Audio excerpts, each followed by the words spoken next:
a crise mundial, as lutas de classes e o papel dos intelectuais. Como vocês viram aí no programa, a coordenação da mesa cabe a um representante da turma de assentados da Reforma Agrária da Escola do Serviço Social.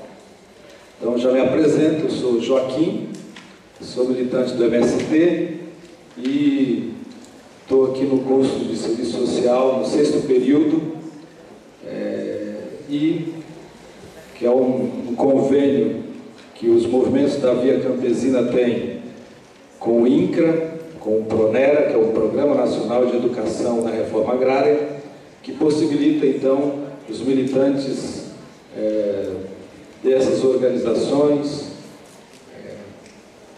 a poderem cursar os cursos regulares nas universidades. Então, é uma forma de a gente começar também a ocupar a academia. E a nossa turma, então, em homenagem ao nosso querido Carlitos, então, esse ano a gente fez a nomeação da turma de Carlos Nelson Coutinho. Então, para nós é uma grande honra estar aqui, representando a nossa turma e entendendo que também essa representação se estende a todos os estudantes dessa universidade. Para compor a mesa, vamos contar com a presença do professor Marcos Del Roio. Já está aqui? Por favor.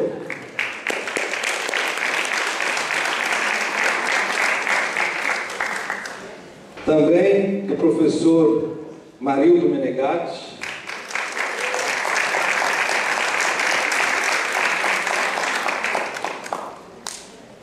Também do companheiro Milton Pinheiro.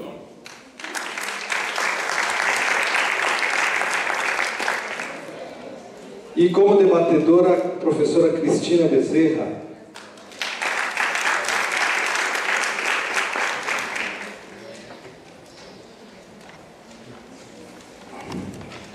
Vamos combinar aqui a nossa metodologia do trabalho de agora à tarde. Então, nós vamos ter um tempo para a exposição aqui dos expositores e depois também da nossa debatedora. A ideia é que cada um tenha em torno de 30 minutos para poder fazer a sua exposição. Depois a gente passa para a nossa debatedora, mais 30 minutos, e depois a gente vai abrir para a manifestação da plenária. Então, eu vou controlar o tempo aqui. Quando faltar 5 minutos para dar o tempo, eu vou passar um papelzinho só para a gente não se alongar muito e conseguir fazer um bom debate com a participação de todos e todas. Pode ser assim? Vou seguir aqui a ordem que está no panfleto aqui do programa. Então, primeiro será o professor Marcos Del Roio, depois o Marildo, depois o Milton e logo passamos para a Cristina. Professor Marcos.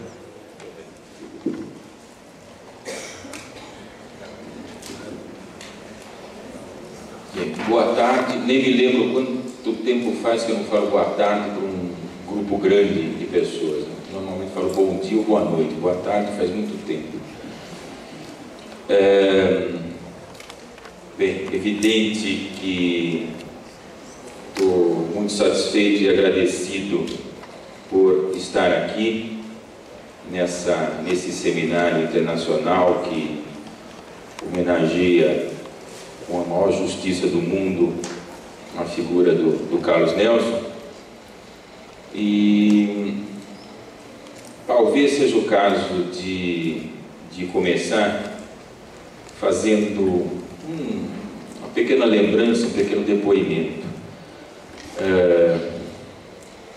Eu, em 78, 79, fiquei um bom tempo na Itália, e ali me aproximei muito da figura do Gramsci, daquele Gramsci, né, de 78, 79, que também é uma leitura histórica, conjuntural, certamente,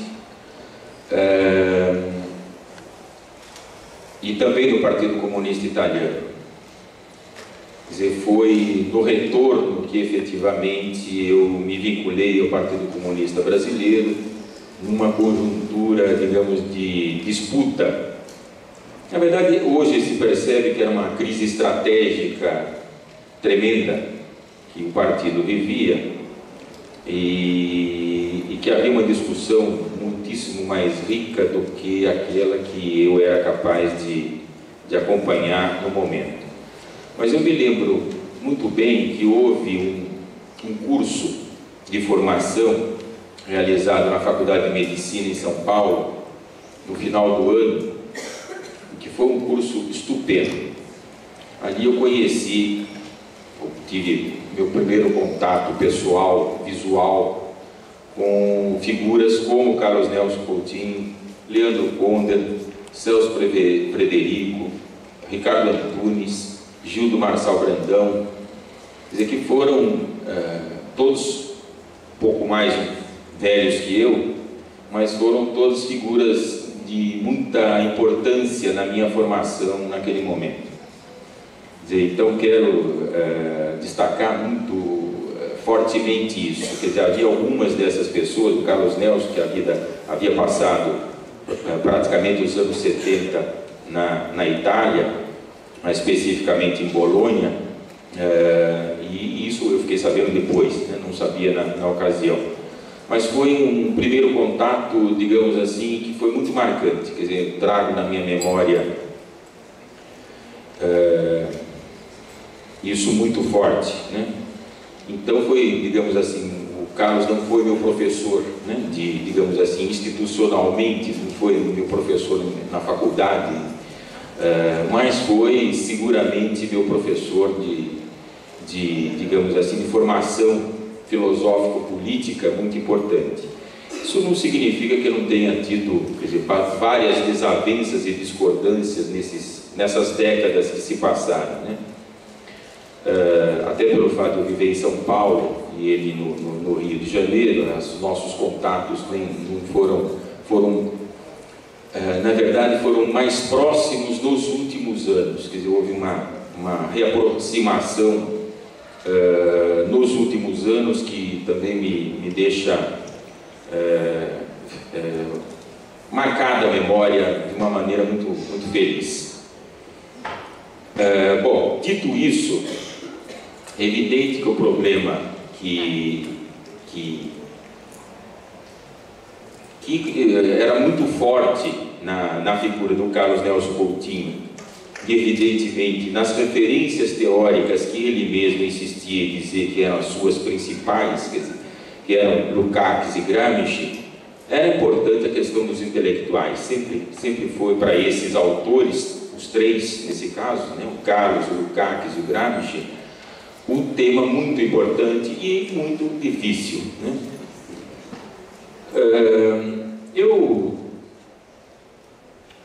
Praticamente todos vocês sabem que o Gramsci, na sua leitura da questão dos intelectuais, ele amplia drasticamente o significado da palavra intelectual.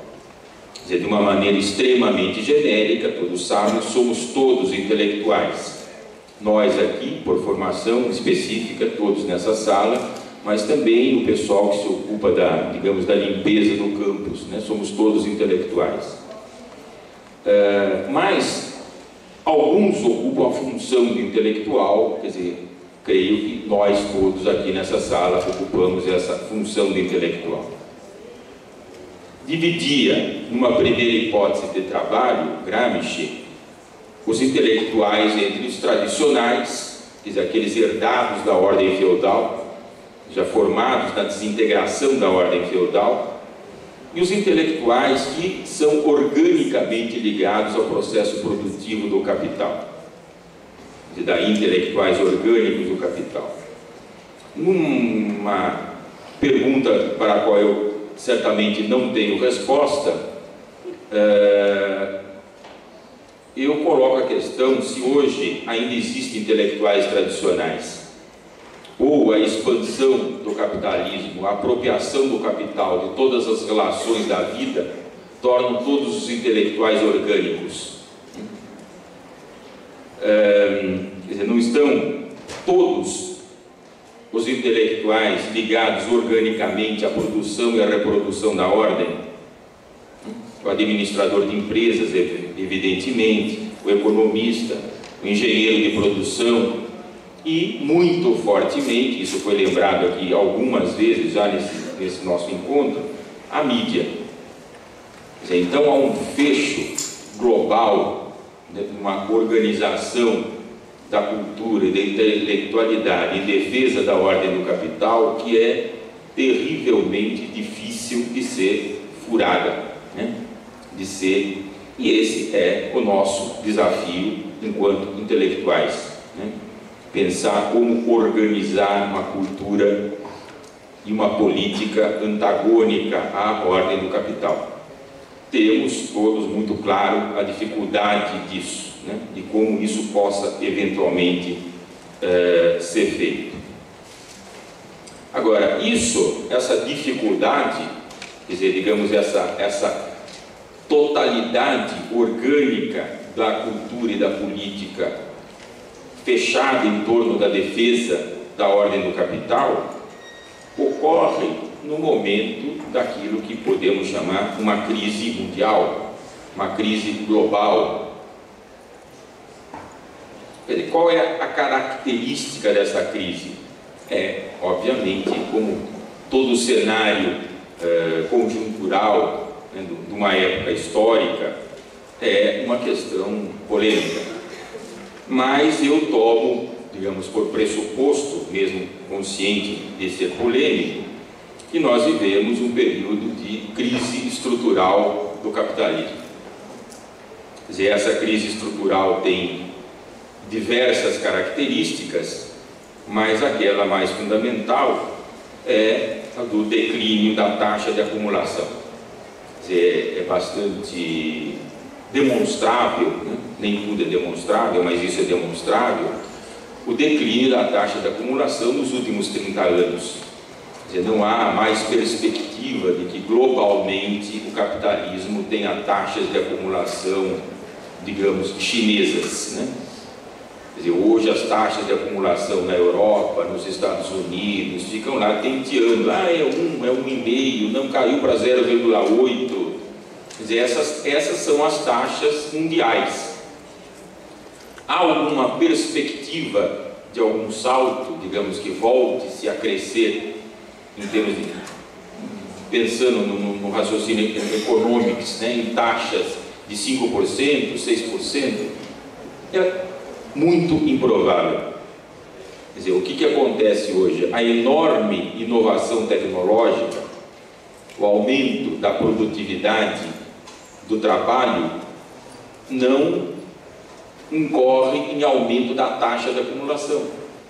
Esse que é o problema. Quer dizer, e a pequena taxa de acumulação que existe, ela decorre exatamente da superexploração do trabalho. Quer dizer, é uma ofensiva brutal contra o conjunto dos trabalhadores do planeta Terra, né? Quer dizer, um pouco mais aqui, um pouco mais ali, né? Isso significa dizer também que nem setorialmente pode haver ganhos significativos. Nós sabemos que por décadas,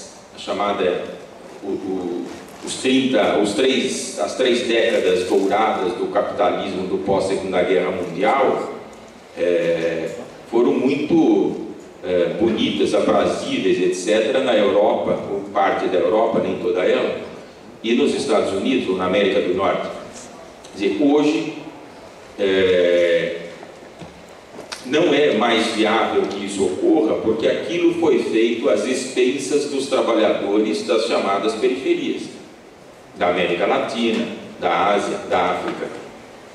Quer Quer dizer, hoje nem a superexploração dos trabalhadores da Ásia, da África, da América Latina consegue pagar alguma melhoria de condições de vida dos trabalhadores da Europa e dos Estados Unidos, que estão sob um ataque violentíssimo, como se percebe, talvez com maior nitidez, depende um pouco de que lente a gente use, mais nitidez na Europa, mas é muito real e concreto também nos Estados Unidos.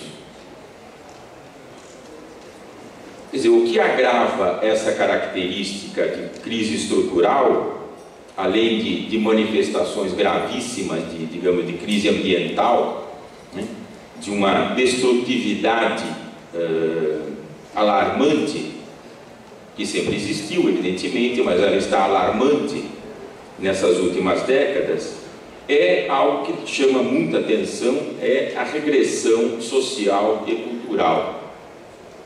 Quer dizer, se aqueles mais atentos à questão da produção cultural, de uma maneira bem geral, né? Você pode dizer, em termos de ciências sociais, de filosofia, mas também de artes, de cinema, de literatura, é patente que nós vivemos um período regressivo.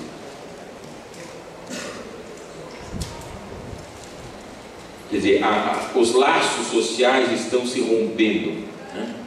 Quer dizer, essa agressividade do capital está rompendo os laços sociais com todas as degenerações que nós também testemunhamos a cada dia, né? Um resultante desse quadro é também mais evidente a cada dia que passa a crise daquilo que nós fomos convencidos a chamar de democracia.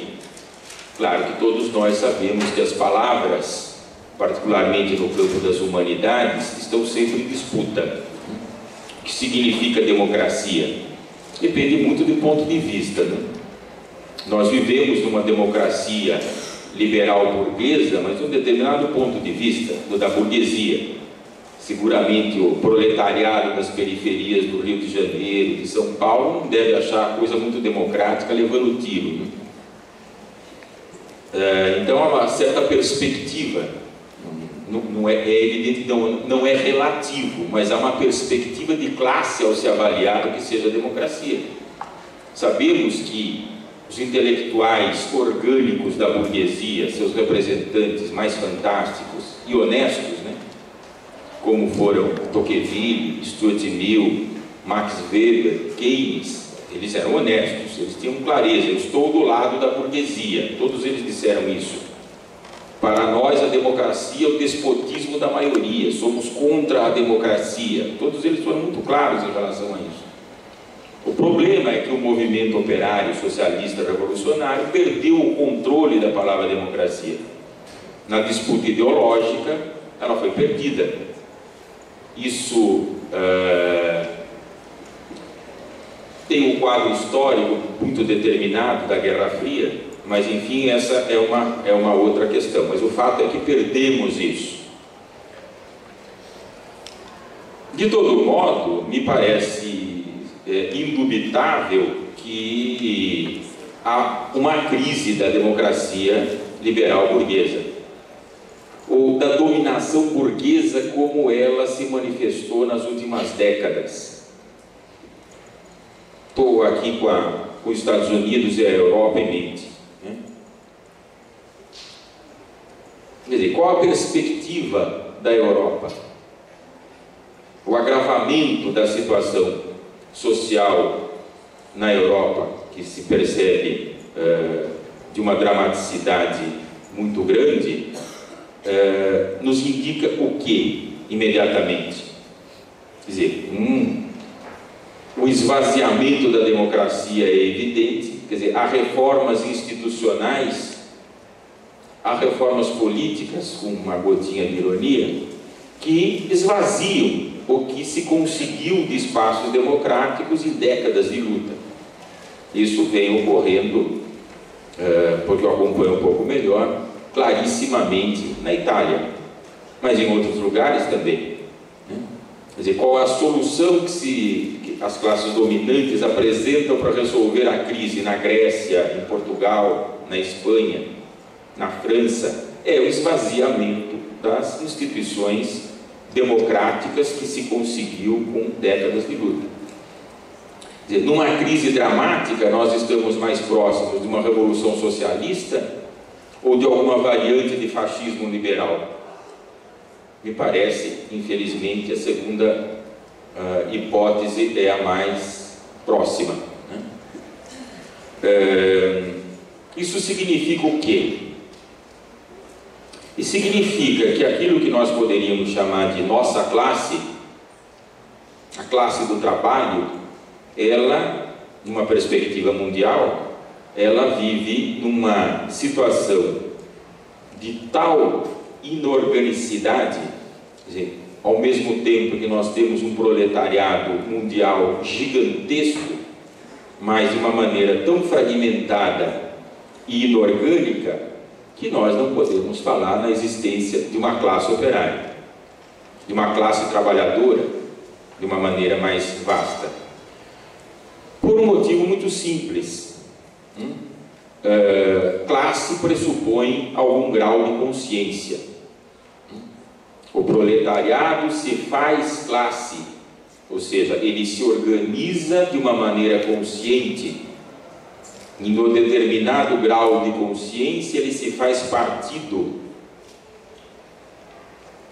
Um partido que defende os interesses da classe no contexto do capitalismo de maneira mais ampla e historicamente mais duradoura.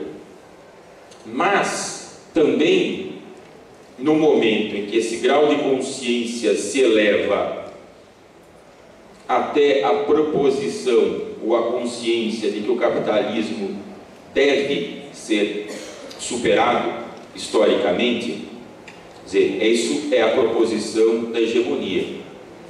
Um outro mundo tem que necessariamente ser construído ou a humanidade estará em risco sério.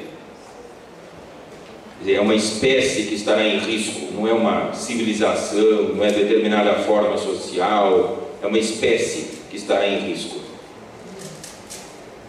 Quer dizer, esse tema da hegemonia é o momento que se coloca a questão do poder político, mas o poder político não é algo que nós temos que tomar o poder político, não é que temos que tomar o lustre da sala, não se trata disso, né? É aquilo que já foi lembrado aqui também, é o momento ético-político. O ético-político significa que é uma outra sociabilidade que se impõe. Quer dizer, então, isso é construído no cotidiano.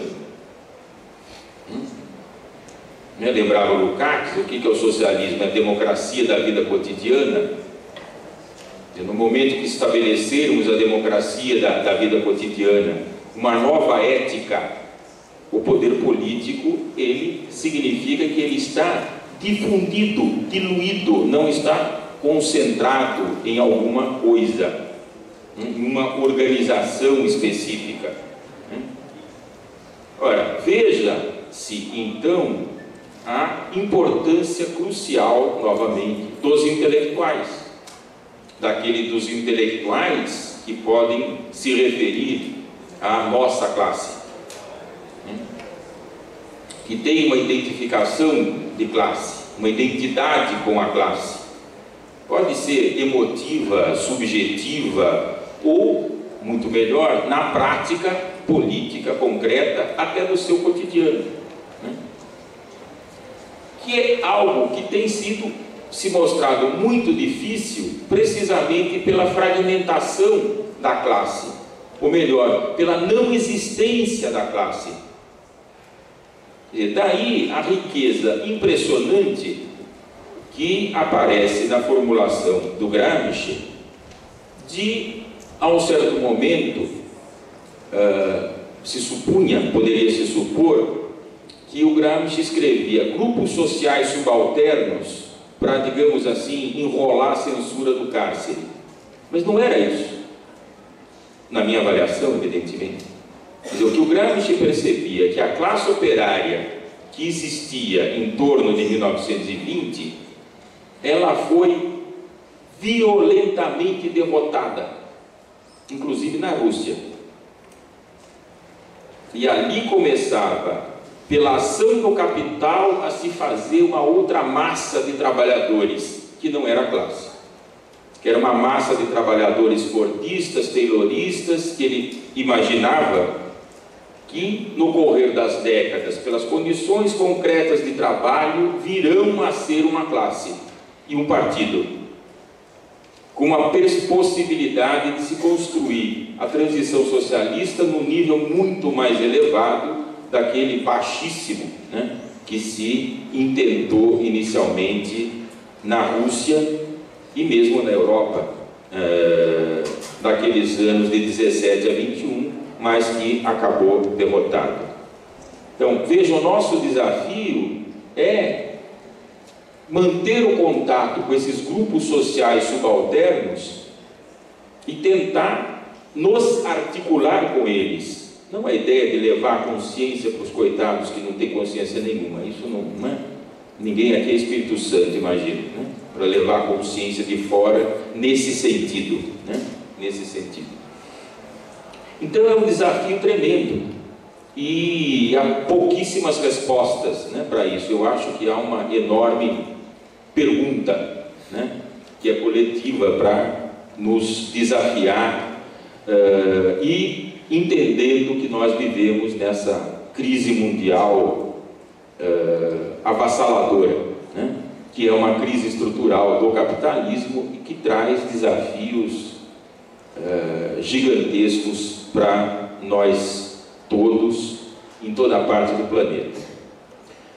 Eu nem sei quanto eu falei, mas eu paro por aqui. Muito bem. Faltavam 7 minutos. Lá em cima. Marildo. Obrigado, Kima. Boa tarde a todos e a todas. Saúdo meus colegas aqui de mesa, a Cristina, o Milton, Marco Del Roio.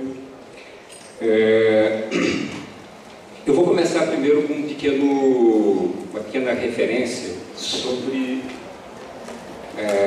a crise dos intelectuais, para poder pensar os intelectuais e a crise.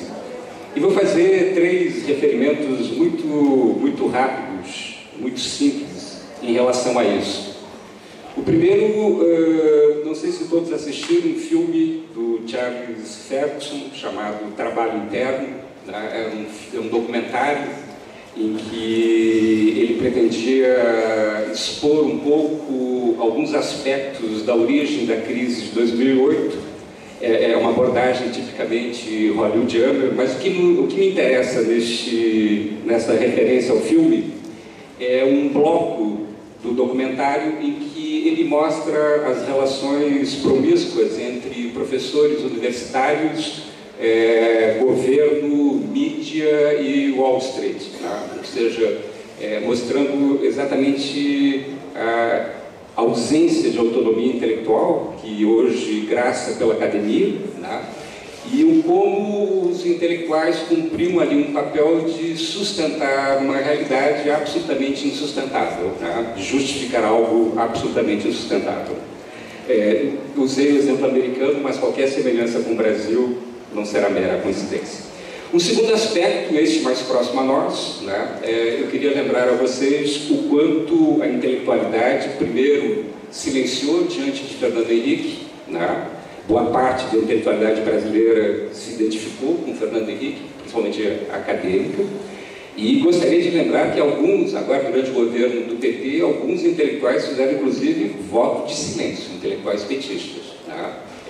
E isso, né, para fechar essa minha primeira colocação, isso diante, como disse o Del Roio, diante da terceira grande crise do capitalismo, né?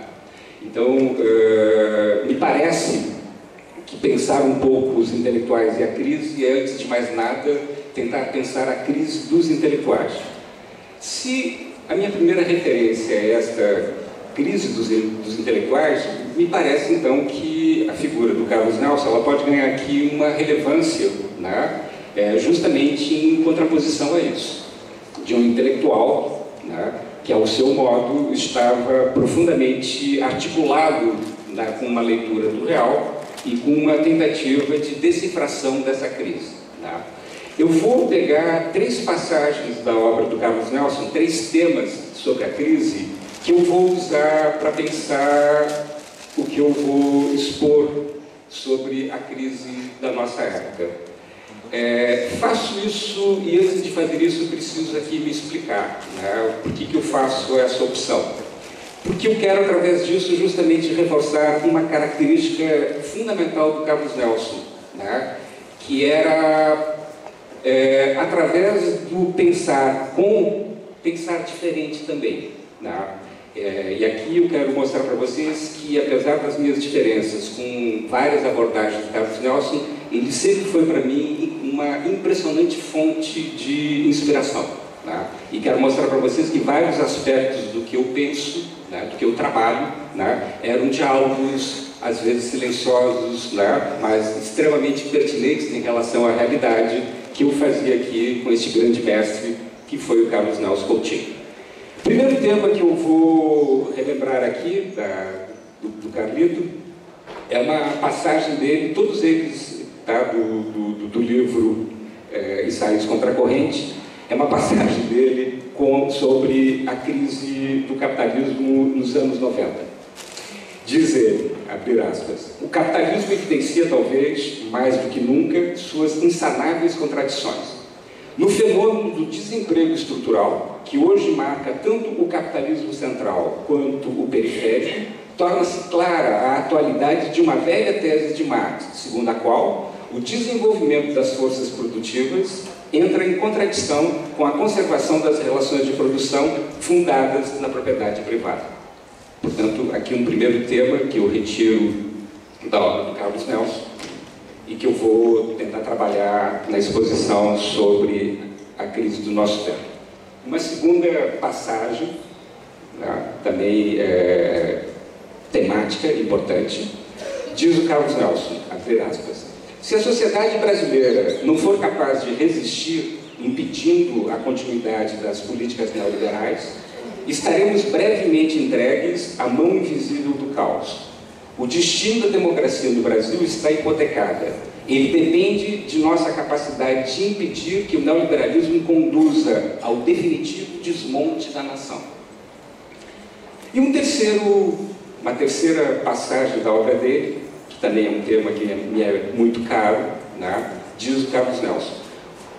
O grande desafio que se apresenta é como promover uma interlocução entre os setores organizados da sociedade, interessados num projeto alternativo, e os setores excluídos, que não têm condições, num primeiro momento, de se organizar.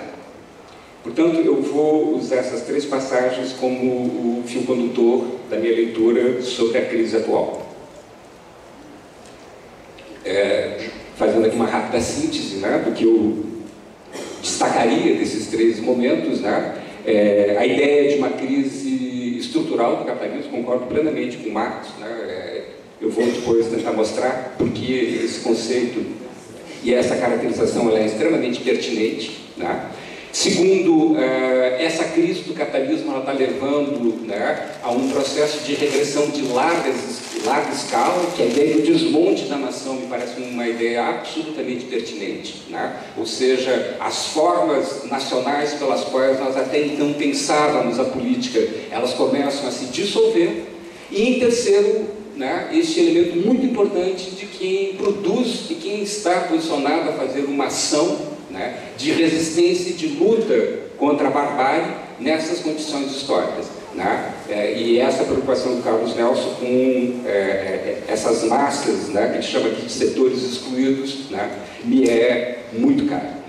Eu começo primeiro com essa ideia do desmonte da nação. né? Porque nós temos trabalhado muito pouco sobre isso.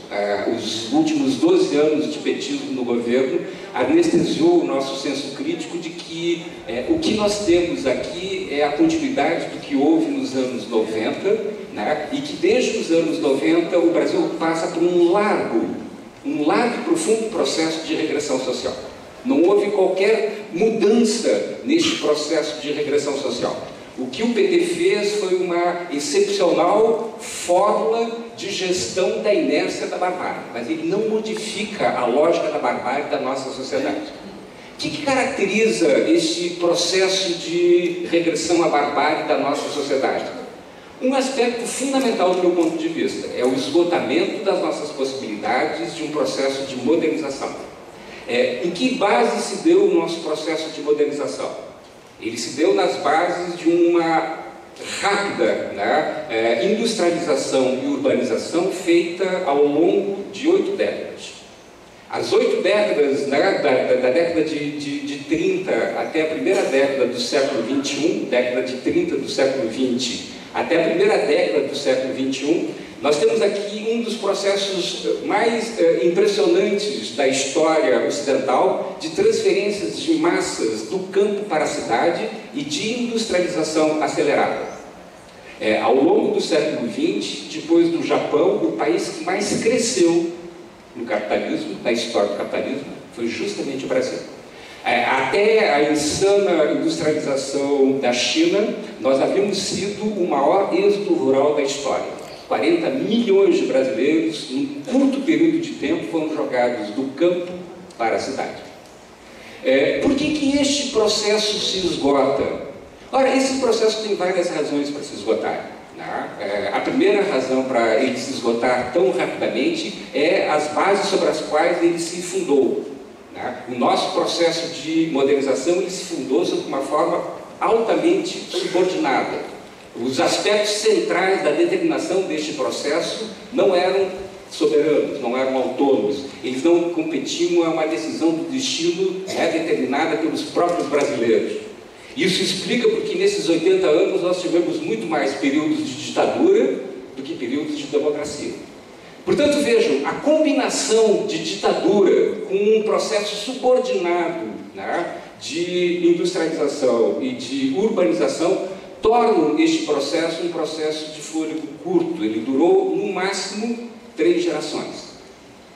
Nós somos contemporâneos exatamente do colapso dele. Ele foi dos nossos avós até nós. Os nossos filhos não poderão sequer partilhar de um pequeno momento, de um pequeno interlúdio deste processo de expansão da modernização do capitalismo na sua forma pura, que é o capitalismo da sua forma industrial urbana, entre nós. As gerações que nascem a partir dos anos 90, elas só poderão configurar-se diante de um quadro aberto de uma sociedade que não tem nada a lhes oferecer, não tem horizonte histórico nenhum. Como é que nós podemos perceber este colapso? Nós podemos perceber esse colapso por vários aspectos. E é importante que nós os percebamos e juntamos. Eles não são aspectos fragmentados dessa realidade, mas é a unidade pela qual essa realidade se apresenta para nós na forma de uma impressionante regressão. A primeira delas é exatamente essa. Se a modernização capitalista é um vasto processo de industrialização, se o Brasil dos anos 50 até os anos 80 ele passa de uma nação agrária, agroexportadora, a uma nação industrializada, se neste período a indústria chegou a ter 36% do PIB, o período que vem imediatamente posterior a isso e que faz com que o peso da indústria regrida a 22% do PIB, só pode ser explicado como um processo de crise profunda e de regressão. Repito, de 1990 até 2010, o peso da indústria no PIB brasileiro vai de 32%, havia sido 36% nos anos 80, para 22%. Portanto, vejam, a base que sustentava, estruturava a nossa modernização, ela se desfez. E isso não é desfeito apenas, e depois eu vou mostrar, por problemas políticos. Há uma mudança também da forma da acumulação do capital a nível mundial que vai afetar a possibilidade desse desenvolvimento. Mas esse é um primeiro aspecto. Nós vivemos um processo de desindustrialização que é evidente. Junto com esse processo de desindustrialização, as formas como as classes subalternas sobreviviam foram afetadas de forma inconteste. Se as classes subalternas elas vivem vendendo a força do seu trabalho, se este é o modo pelo qual elas têm acesso ao sistema de necessidades da sociedade burguesa, na medida em que o sistema de produção industrial se desfaz, este modo de sobrevivência também se desfaz. Não será muito difícil nós percebermos que é exatamente contemporâneo a esse processo da desindustrialização o processo de aumento vertiginoso da violência dos grandes centros urbanos brasileiros. Isso não é uma causa menor. Isso não é um acaso. Pelo contrário, é uma combinação do modo pelo qual se estrutura a sociabilidade da sociedade burguesa. Na sociedade burguesa, aqueles que não têm o que vender e não têm dinheiro para comprar, não podem participar das formas da sociabilidade dela, já que a sociabilidade dessa sociedade ela é medida sempre pela troca, né, entre mercadorias e dinheiro. Por fim, para ilustrar este quadro que eu estou aqui chamando a atenção, de um processo de regressão, por fim, observem que isso também teve largas implicações no campo cultural e político. No campo cultural, eu gostaria de lembrar a vocês que não faz muito tempo, isso já é base da minha geração, nós nos formamos com isso, na época em que eu começava a estudar, no início dos anos 80, ainda existia no interior da universidade, se não uma clara hegemonia de um pensamento de esquerda, um ethos de esquerda que predominava como uma forma de posicionamento da maior parte dos meus colegas, dos estudantes. E mais do que isso, o referimento da maior parte dos estudantes universitários nos anos 80 era um conjunto de artefatos culturais extremamente elaborados. Nos anos 80, assistir um bom filme, ler um bom livro e coisas desse tipo não eram raras. Hoje em dia é uma raridade impressionante. Esses aspectos mais ou menos invisíveis que compõem um processo de regressão da totalidade da sociedade, eles são absolutamente contundentes. E por fim, a política. Nos anos 80, eu fazia parte do movimento que construía o Partido dos Trabalhadores, e o debate que incendiava o PT se ele seria um partido revolucionário ou um partido reformista. Hoje em dia, o PT, como um grande administrador da barbárie, não é contestado por ninguém, seja direita ou esquerda interna. Vocês verem a mudança do posicionamento deste quadro no qual nós nos encontramos. O mais impressionante, para fechar este raciocínio, o mais impressionante é que um processo de decadência com essas características, ele se apresentou para nós de forma absolutamente naturalizada. Em momento algum nós produzimos um corte com isso, nós produzimos um abismo em relação a isso. Em momento algum isso nos mobilizou como uma perda, mas pelo contrário, como uma continuidade de algo que já era. Isso por duas razões. A primeira é porque a sociedade brasileira ela sempre teve uma brutalidade à flor da pele. É uma característica da nossa sociedade que a barbárie seja um estado permanente, pelo menos da existência de boa parte da sua população, das classes subalternas. Mas um outro aspecto que torna isso viável é exatamente o modo lento como isso foi se impondo entre nós. Um pouquinho a cada dia, sempre um pouco mais. E isso foi de tal modo que quando nós começamos a nos dar conta disso, já era bastante tarde da noite. Este quadro de regressão, para fechar aqui então essa minha primeira ideia de uma crise, ele vai se apresentar a partir dos anos 80, com a crise da dívida externa, e torna absolutamente inviável nós pensarmos um projeto nacional dentro dos elementos que estruturavam a modernização capitalista.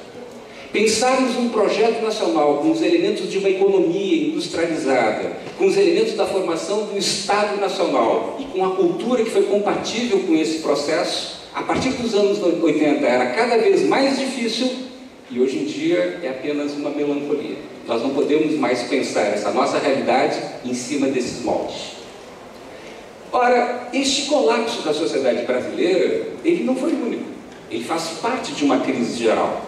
Ele faz parte disso que eu concordo, volto a sublinhar com o Marcos Del Roio, que é parte de uma crise estrutural da sociedade capitalista.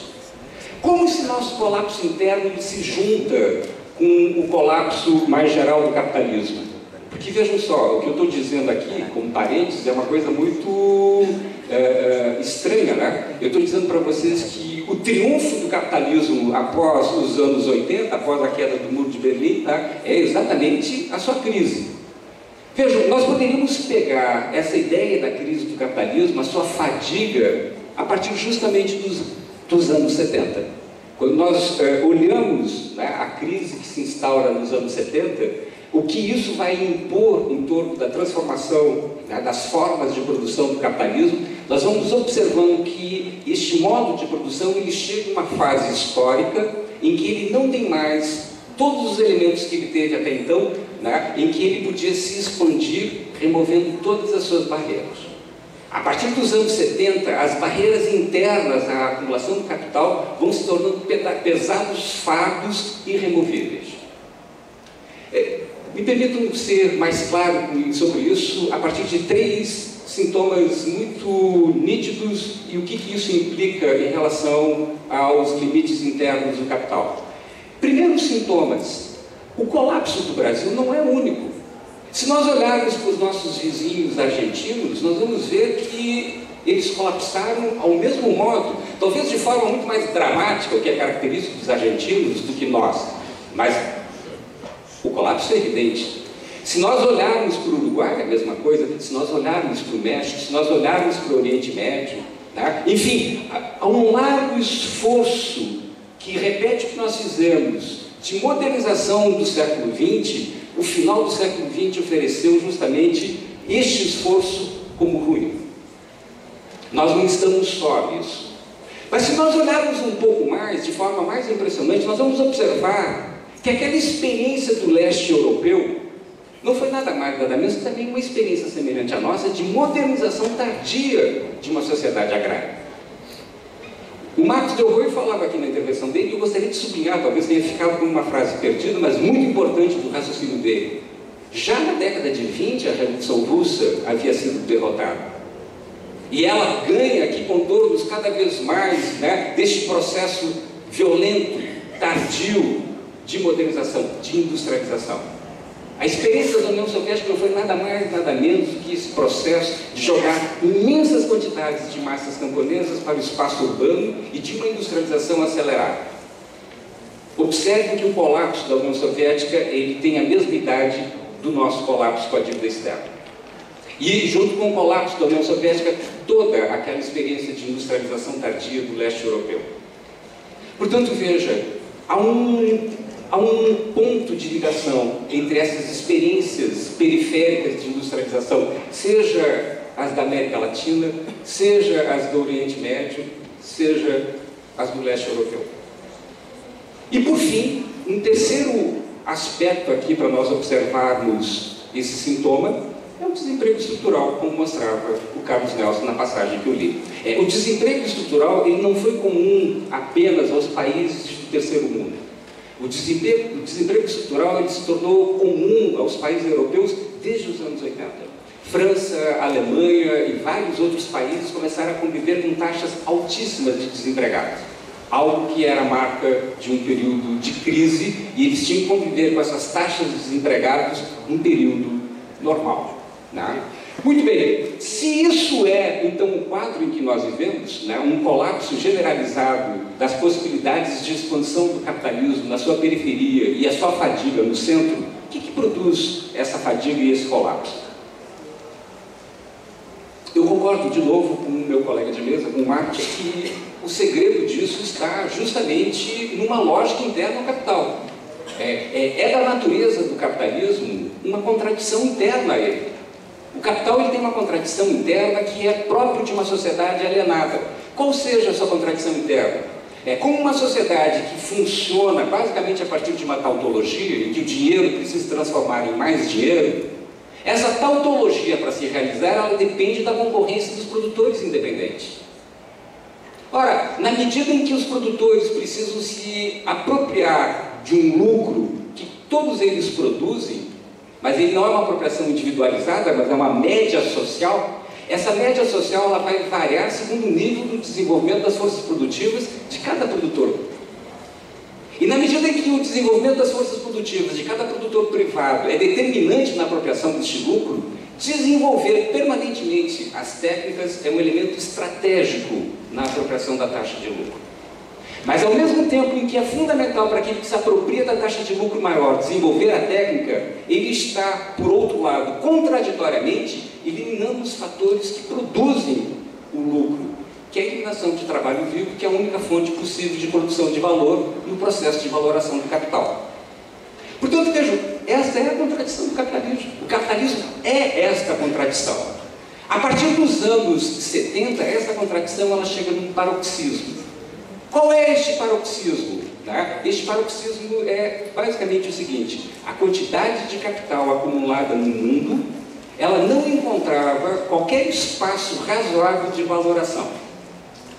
Dada a quantidade de acumulação, de superacumulação de capital, as possibilidades de investimento deste capital não garantiam o seu retorno.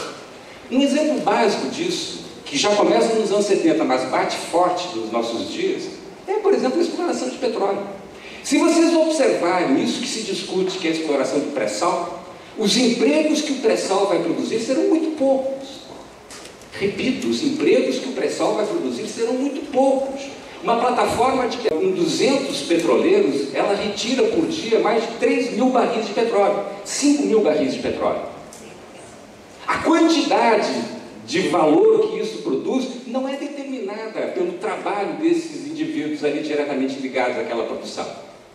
Isso é ligado, evidentemente, pela especulação, que o petróleo é uma das grandes commodities do processo de especulação, e é marcado também, evidentemente, por uma série de outros aspectos, como as reservas que este setor cria na exploração mundial. Portanto, vejam, para poder fechar este raciocínio, que é um raciocínio importante, não há mais, a partir da década de 70, e isso se aprofunda cada vez mais na de 80 e de 90, possibilidade de se extrair uma taxa de lucro, uma rentabilidade do capital que justifique ao possuidor deste capital investir num processo de produção. Daí toda aquela loucura, que é uma verdadeira loucura, que durante muito tempo teve força de realidade, que é o processo ficcional de transformação de dinheiro em mais dinheiro na forma de capital financeiro. Mas me parece que é exatamente esta loucura que a partir dos anos 2000, 2008, ela se apresenta com enormes limites. Portanto, para fechar essa ideia, vejam, não há como nós, ao analisarmos a realidade mundial, fugirmos da ideia de que o capitalismo é a crise. Não é o capitalismo está em crise, o capitalismo é a crise. E na medida que o capitalismo é a crise, quais são as possibilidades de ação política que se colocam? Porque, vejam, essa é uma conjuntura nova. É uma nova condição histórica. Esta crise do capitalismo que nós vivemos, ela é única na história desse modo de produção. Ela não será apenas mais uma das suas crises. Veja os anos 70, a história do capitalismo é a crise. E não há qualquer possibilidade dele sair dessa sua forma de existência. Ele pode, através da crise, continuar existindo talvez mais algum tempo. Mas isso terá um custo cada vez maior para a humanidade, enquanto destruição ecológica e enquanto destruição social. Portanto, diante de uma forma social que se apresenta para nós com essas características, em que ela não terá outras mudanças, não terá melhoras, com essas formas de produção e de desorganização das massas, em que tipo de ação política nós podemos pensar um confronto e uma resistência com essa forma social? Diante de uma sociedade que se colapsa, que se desestrutura, como é que nós podemos pensar aqui a ação comum? Eu queria muito rapidamente, o Kima já me disse aqui gentilmente que me restam 5 minutos, eu vou enrolar um pouco o Kima, utilizando um pouco o tempo do meu amigo aqui, Marcos Del Roio, mas enfim, vou tentar ser telegráfico.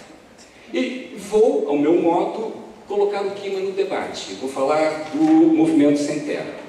Eu vou falar do movimento sem terra porque eu quero mostrar para vocês, independente do movimento concordar ou não comigo, e independente do futuro do movimento, não é isso que eu quero analisar, eu quero mostrar para vocês que o MST, de forma mais ou menos consciente, Ele foi justamente uma primeira expressão do que eu chamo de um modo típico de ação política para os novos tempos, para esses tempos que nós estamos vivendo. O que é uma ação e uma rebelião de massas na época da crise do capital?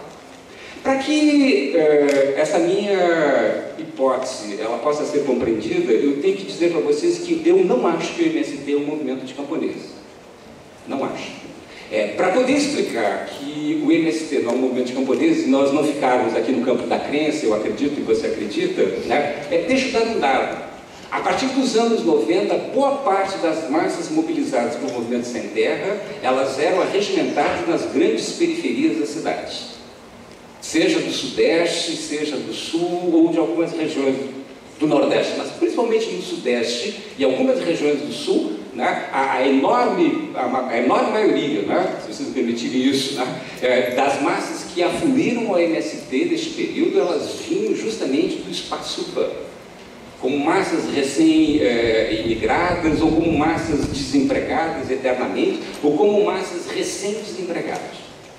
Por que o espaço urbano oferecia essa disponibilidade? Por três razões, que eu vou dizer elas muito rapidamente.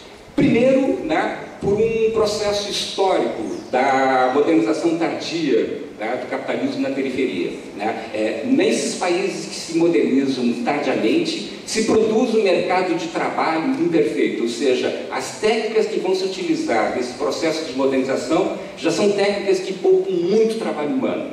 Portanto, em todas as sociedades que se modernizaram tardiamente, sempre houve um exército industrial de reserva absurdamente grande, com uma quantidade imensa já de pessoas que não eram empregadas.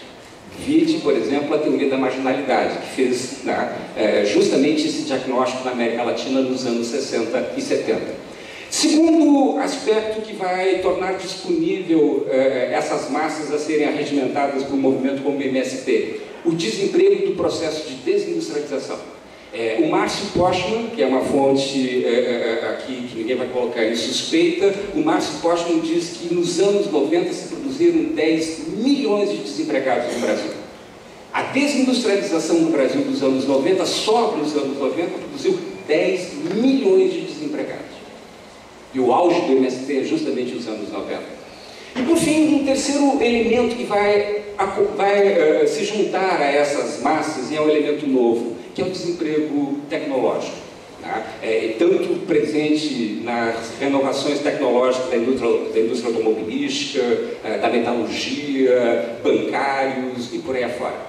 Vejam, três fenômenos que foram se desenvolvendo mais ou menos no mesmo tempo, um de média duração e dois de curta duração, produziram aqui uma imensa massa disponível a uma ação de resistência contra esse processo de regressão à barbárie. Neste movimento de resistência contra este processo de regressão à barbárie, evidentemente que o apelo à terra se tornou um elemento histórico.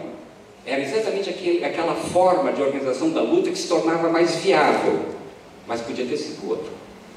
Eu posso mostrar para vocês que essa experiência aqui tem alguma semelhança com a experiência dos piqueteiros na Argentina dos anos 90. É algo semelhante que produz aquele movimento. E naquele país, o apelo à luta pela terra, ela não tinha a mesma força que tinha entre nós nos anos 90. Nem tinha um movimento tão bem colocado na Argentina como o MST entre nós nos anos 90. É uma coincidência histórica. Mas o que estrutura, as semelhanças das estruturas desses movimentos, né, são muito grandes. Por fim, que me permitam aqui então fechar o meu raciocínio. Por fim, o que tem de muito importante nessa larga experiência de uma rebelião de massas em tempos de barbárie, que é o que o MST fez nos anos 90, é os modos como ele inova na ação política. Há grandes e impressionantes novidades no que o MST fez. Onde eu quero situar as novidades do que o movimento fez? Numa experiência, a ocupação de terras. Essa é a grande experiência do movimento. Esse é o grande legado aos movimentos que virão depois. O que a ocupação de terras ela tem de fascinante? A ocupação de terra ela obrigava, como a organização de um grupo de massas, né, razoavelmente grande, né, podia chegar até 2.000 famílias, né? E obrigava este grupo a uma auto-organização a partir de uma democracia direta radicalizada. Essa experiência de uma democracia direta, né, extremamente horizontalizada, que colocava um coletivo como uma forma de auto-organização, produzindo a sua própria sobrevivência, é um grande legado histórico, é uma grande novidade na história. No que isso difere das experiências do movimento operário? Ora, isso difere de uma forma muito sutil das experiências do movimento operário, mas é uma grande diferença. No movimento operário, todas as experiências que se teve de greves são experiências que exigem laços de solidariedade. São experiências importantes de solidariedade. Feito o laço de solidariedade, a luta em comum, o piquete, a greve, a derrota ou a vitória, o resultado é voltar-se para as formas de sociabilidade da própria sociedade burguesa. Cada um volta para sua casa com aquele a mais do salário que conquistou, o que perdeu. Na experiência de ocupação do MST, a solidariedade apenas não basta. É necessário inventar formas de sociabilidade. Essa forma autogestionária, né, essa democracia direta, essa forma comum de ação para realizar a sobrevivência, ela obriga a construção de sociabilidade. Essas formas de sociabilidade, em que o espaço comum é o eixo central da vida dos indivíduos, isso é uma crítica das mais radicais à sociedade burguesa. É uma crítica prática à sociedade burguesa, bem ao gosto do Marx, bem ao gosto do que o Carlos Nelson gostava também, né? Daquela ideia de uma praxis revolucionária. Essa experiência, então, né, ela é, sem dúvida alguma, uma experiência que nós temos que ler como uma grande rebelião de massas em tempos de crise do capital. Como o capital não sairá mais dessa crise, os movimentos que nós temos que pensar a partir de agora devem levar em consideração justamente essa impressionante experiência. Portanto, bem ao modo do como, né, o Kima já me expulsando da mesa, né, bem ao modo de como gostava aqui de fazer o Carlos Nelson, né, o Carlos Nelson sempre diz o seguinte, ó, pensar é pensar os temas e os problemas do nosso tempo. Né? Eu queria apenas então trazer isso para vocês, mostrar como, através de algumas, né, pertinentes e fecundas provocações da obra do Carlos Nelson, nós podemos mergulhar no nosso tempo e pensar o que há de novo nele. Né? Se tem alguma coisa que o Carlos Nelson nos levou, foi exatamente isso, a capacidade de renovar conceitos, de pensar para além dos dogmas. Né? Então eu acho que essa é uma homenagem que é bem merecida ao nosso querido amigo. Obrigado. Marido. Antes de passar para o próximo expositor, quero fazer uma propaganda aqui da revista Praia Vermelha. Esse número, que é um número especial dedicado ao nosso querido Carlitos, foi lançado na segunda-feira, como parte também dessa atividade, desse seminário. Então, inclusive temos aqui textos da nossa professora, aqui também do Pinheiro e também do Marcos. Só faltou o Marildo, fica devendo para escrever na próxima. Bom.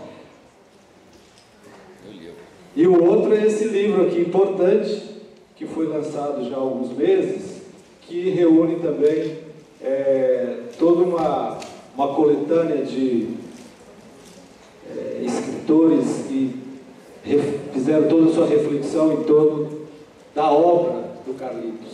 Também esse livro está sendo lançado pela Expressão Popular, deve estar aí na frente, assim como a revista também é possível conseguir aí nas bancas que estão expondo esses materiais. Leiam, reflitam, importante. Então, sem mais delongas, passo aqui para o camarada Milton Pinheiro.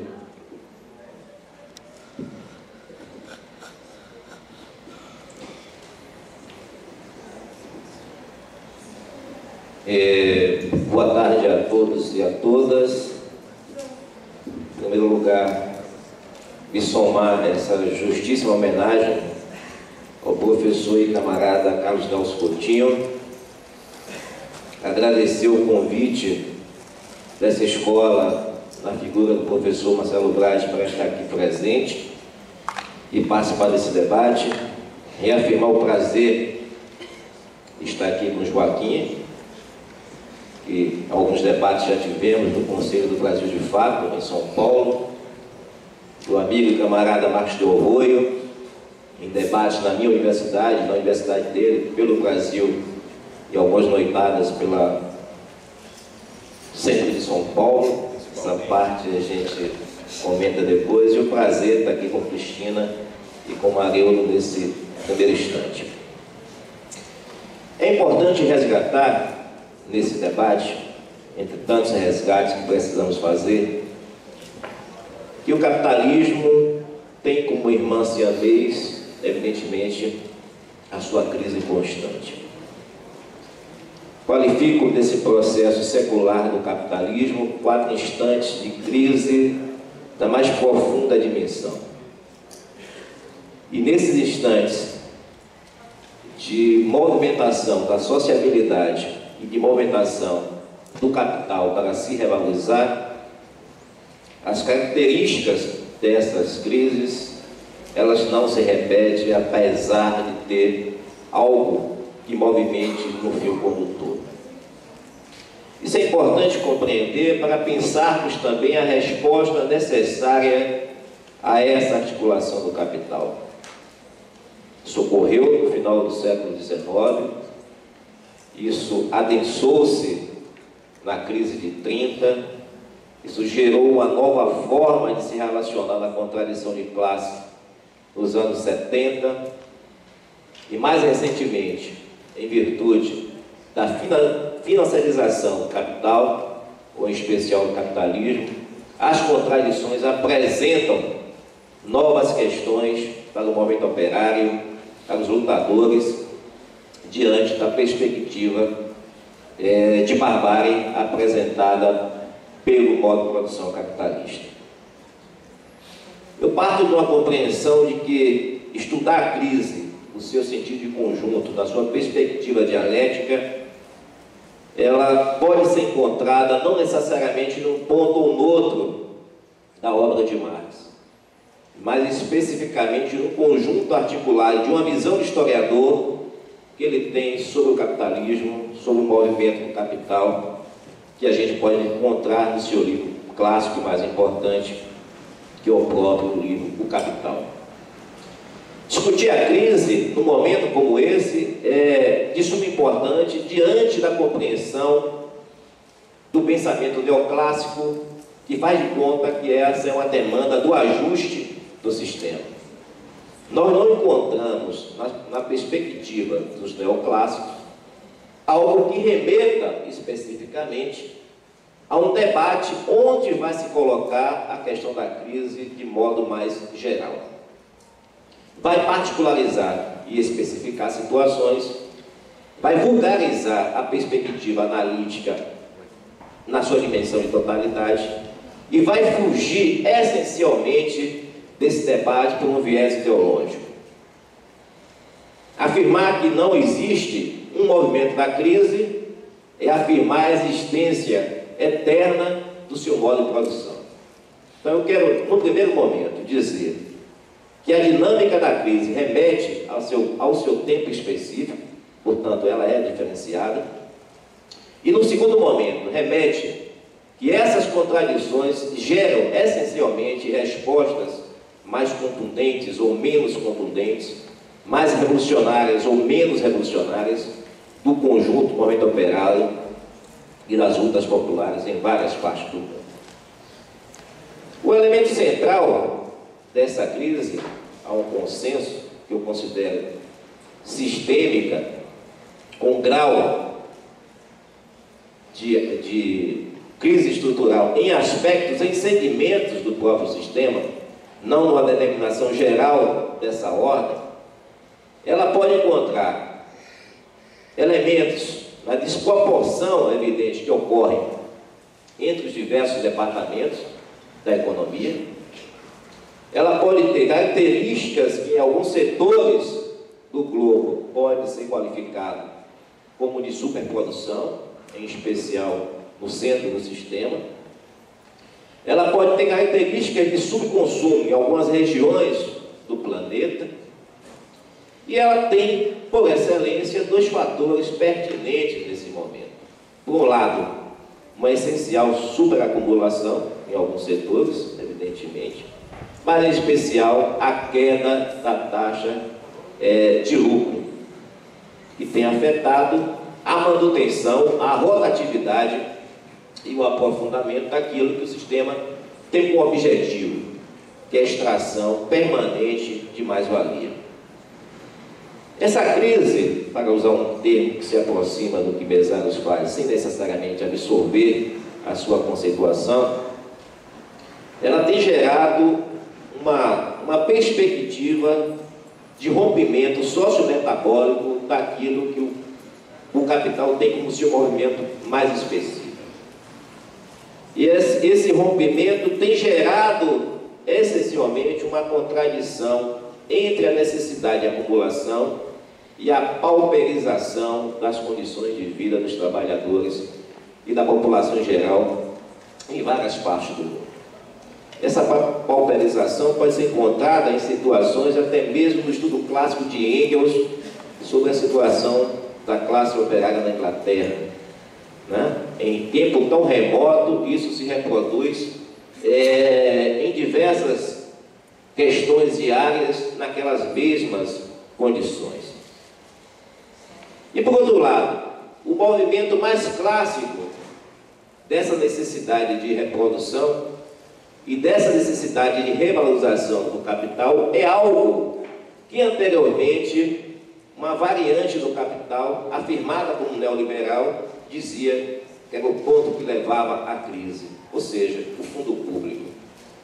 A incapacidade, e esse dado é importante, a incapacidade do capitalismo de se reproduzir nas suas características, sem utilizar aquilo que a defesa do liberalismo sempre fez, ou seja, o ataque ao Estado, foi derrotado nas diversas contendas, na vinculação tóxica da forma como o capital tem agido na última quadra do século XX e nesse período inicial do século XXI. Interessa nesse momento a perspectiva liberal e o seu consórcio neoliberal avançar sobre o fundo público, e isso tem uma contradição fundamental.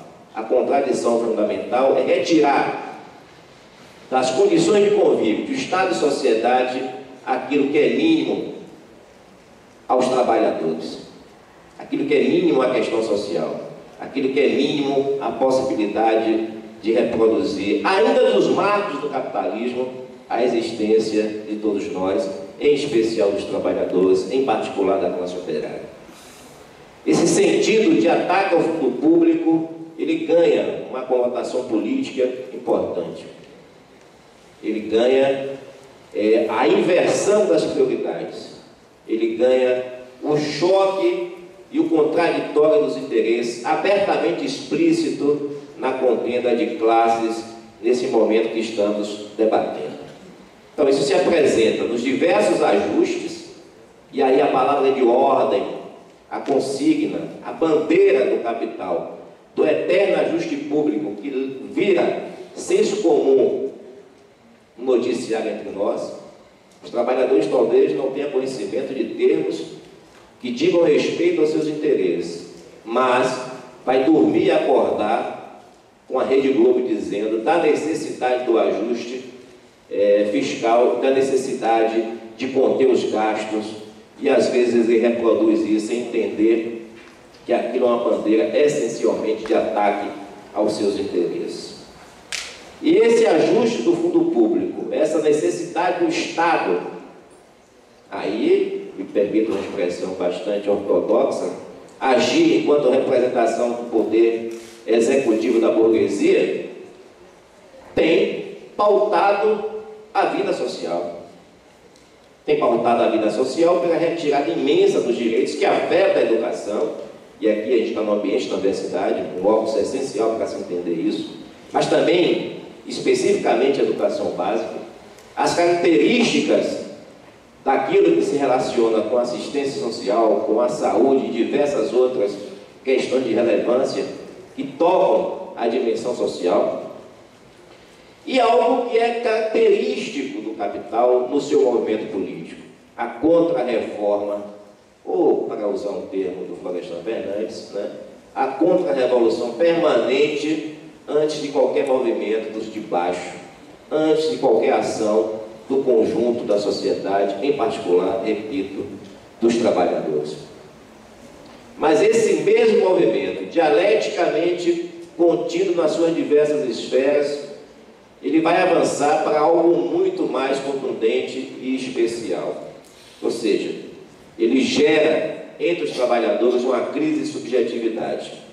Ele gera na sociedade uma tensão na construção, permanência e afetação de uma nova sociabilidade. E ele modifica o conjunto das lutas corporativas. Se a dimensão da luta política requer um estatuto diferenciado, a luta corporativa hoje, ela se baseia para manter o mínimo do direito e para avançar em reajustes que, por vezes, só chega até a reposição da inflação, quando muito. Esse conjunto articulado, né, da reprodução sociometabólica do sistema do capital, repito, né, não necessariamente fechando o total, mas é importante refletir a partir daquilo que Mesaros lança como discussão. Ele vai ter um outro aparato ideológico para se armar nesse debate e nessa ação dentro da sociedade, né?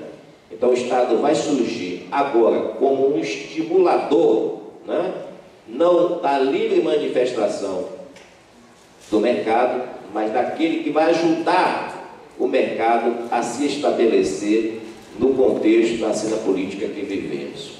Ao lado disso, dessa regulação social que o Estado contribui com a ação da burguesia a efetivar na sociedade brasileira e mundial, né, ele possibilita, ele age no sentido de trazer à cena algo que é muito caro ao processo de luta social. Ele traz o reacionarismo, ele traz a xenofobia, ele traz o populismo de direita, ele possibilita as brechas do fascismo entre nós. Ele possibilita aquilo que, usando a expressão do funcionalismo, um esgarçamento social extremamente preocupante no conjunto da sociedade brasileira, no conjunto da sociedade, seja no centro do sistema ou na periferia.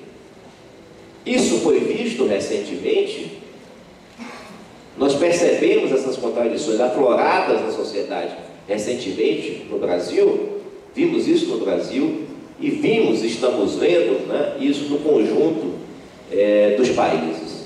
Sejam nas contradições que movimentaram as lutas no norte da África, pelo desemprego, pela retirada de benefícios sociais, um conjunto de ações que para alguns remetem a uma perspectiva de revolução, né, e para nós outros, né, à distância, evidentemente, reforçam a perspectiva de entendimento das contradições, não só na forma de agir dentro do capitalismo, mas na possibilidade de abrir janelas para a liberdade, para a democracia naquela parte do mundo. Ao mesmo tempo, as ações que perpassaram a Europa, que afetou fortemente Portugal, Espanha, Itália, Irlanda e França, né? Inglaterra, a comedida Inglaterra, onde 50 mil estudantes quebraram as vidraças da rainha, né? E que a imprensa no Brasil ficou horrorizada, não porque era uma manifestação, mas porque o inglês perdeu a pose de bom cavalheiro e de extraordinária dama.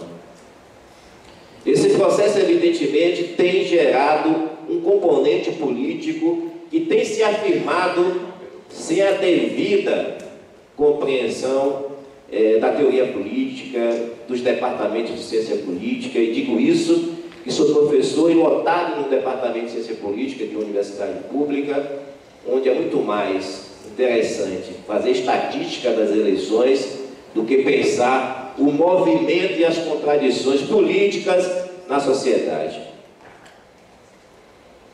Isso tem gerado, de certo modo, uma perspectiva aberta já há algum tempo pelo capital, que é transformar em via de movimentação política aquilo que é típico da política estadunidense, ou seja, a americanização da política como uma política com poucas diferenciações e 2 partidos para executá-lo, que mantém o jogo dos interesses do mercado, ou seja, a disputa do coeficiente de democracia, ou, se quisermos usar o termo de Schumpeter, né, a dimensão da oferta e da procura no sentido da política. Né? Quem, dentro dessa lógica da política, oferece, naquele momento, melhores possibilidades do mercado para ganhar o voto, diria aqui, dos desavisados, do ponto de vista da institucionalidade do sistema e da burguesia. Essa americanização da política, evidentemente, que tem a primeira vítima. E a primeira vítima consciente e com profundo interesse de entrar no sistema é a social-democracia. Né? Essa social-democracia que parlamenteou ao mercado e aos interesses do capital desde muito tempo. Se ela é tardia no Brasil, ela é extremamente coerente com esses interesses do capital em várias partes do mundo desde o seu primeiro momento. Não precisamos falar de Rosa de Luxemburgo e seus amigos e inimigos do primeiro ao último momento. Mas precisamos falar da conversão nessa lógica de reprodução do capital, da sua dimensão da esfera política, o que foi feito para introduzir um componente diferenciado numa mesma lógica de se fazer política, né? E aí entra os partidos trabalhistas em diversas partes do mundo. Sem falar que, dessa forma, eles se transformaram em algo orgânico ao capital, independente das palavras de ordem, das contradições, ou então daquele eterno interesse em acumular forças para ir à frente do parlamento, do palácio, e voltar para o seu aparelho, dizendo de novas necessidades, de pautas que alimentem o ideário reformista e consigam coexistir com a lógica capital, fazendo seu discurso dúbio e sua disputa no mercado da política. Isso chega ao Brasil, evidentemente. Isso chega ao Brasil, não o Brasil que se levantou nas contradições de junho, né? Esse Brasil foi à rua, e eu fico às vezes preocupado quando as pessoas acham que aquele movimento foi um movimento extremamente diferenciado e imprevisível. Se acompanharmos, camaradas, os canteiros das obras do Pacto já tiveram até morte. Diversas situações de quebra-quebra nos canteiros pelas péssimas condições da alimentação, do alojamento, da jornada de trabalho, veja, da jornada de trabalho, com a presença de forças do governo e até de homicídio nesses confrontos. Se acompanharmos esse meio movimento, vamos perceber o que ocorre com aqueles que ficaram atingidos pelas barragens, pelas obras, né, ribeirinhas em diversas partes do Brasil. Os acontecimentos nos locais onde os índios, né, foram afetados de forma violenta na sua possibilidade de existir e contribuir pela renovação daquilo que o humano pode fazer pelos humanos. Né? Esse movimento chegou aos precarizados. Esse movimento chegou àqueles que cresceram no emprego durante a gestão do PT, mas cresceram nos serviços de se tornar vigilantes, ou seja, no sistema de segurança da burguesia, aos telemarketings, como estuda o Ricardo Antunes e o Rui Braga, em São Paulo, né? E diversos movimentos que precarizam extremamente a ação dessas pessoas no ambiente do trabalho. Essa movimentação foi, pelo lado, dos precarizados no ambiente do trabalho e da juventude sem perspectiva, por outro lado. a ausência da perspectiva do trabalho, a ausência da perspectiva da formação e a ausência da perspectiva dos atendimentos e serviços públicos. É muito fácil não entender isso quando o trabalhador da periferia de São Paulo leva em média 3 horas para ir e 3 horas para voltar ao trabalho e para a sua casa. Quer dizer, ele leva 1/4 do dia se movimentando para trabalhar, né? Isso, evidentemente, é uma caixa explosiva que algum dia alguém, em alguma palavra de ordem, em alguma bandeira, ia puxar o pino, né, dessa granada. E no primeiro momento foi puxado, e no segundo momento ela continuou por tantas outras demandas e tantas outras bandeiras de luta. Esse mesmo formato se institucionaliza no Brasil a partir de uma novidade da gestão burgo-petista, né, que é especificamente aquilo do chamado presidencialismo de coalizão. A acumulação de força não serviu para chamar os trabalhadores para defender os seus interesses. A acumulação de força serviu para articular pelo alto no parlamento aquilo que o governo queria como a sua nova institucionalidade. E para isso serviu Sarney, e para isso serviu Michel Temer, e para isso serviu as diversas facções da política conservadora pelo Brasil afora. Essa coalizão, né, esse postulado que o Sérgio Abranches desenvolveu há bastante tempo, jamais alguém acreditaria que seria efetivado no Brasil. Claro, a Constituição, o modelo da Constituição brasileira permite isso, mas jamais seria confeccionado no Brasil de forma tão plena no exercício do governo petista, agora no exercício da coalizão burgo-petista, que tem como elemento central, nessa contradição do capitalismo, nessa cena contemporânea de crise, evidentemente, destravar o capitalismo no Brasil, aumentar o consumo de massa, torná-lo dirigido para segmentos da sociedade, monopolizar os ramos da produção numa burguesia interna para agir na América Latina e para agir na África, usar de forma extremamente deletéria a diplomacia brasileira para isso, que é, como se diz no Nordeste, né, o cidadão que vai com o conjunto da malinha vender os produtos, não vou usar o termo que se dá isso para não parecer racista, né? E fazer e efetivar aquilo que muitos camaradas e estudiosos afirmam como a democracia de cooptação, o apassivamento da classe trabalhadora e o exercício de um incipiente, mais constante subimperialismo em diversas partes da América Latina e da África. Essa diplomacia de negócios, essa forma de gerir a institucionalidade burguesa é a máxima dessa conformação que o PT, na sua interpretação da social-democracia tardia, assumiu no Brasil, não trazendo nada de novo, mas se engajando nessa permissividade da americanização da política. Agora, o tempo está ruindo, eu gostaria de entrar numa nova perspectiva.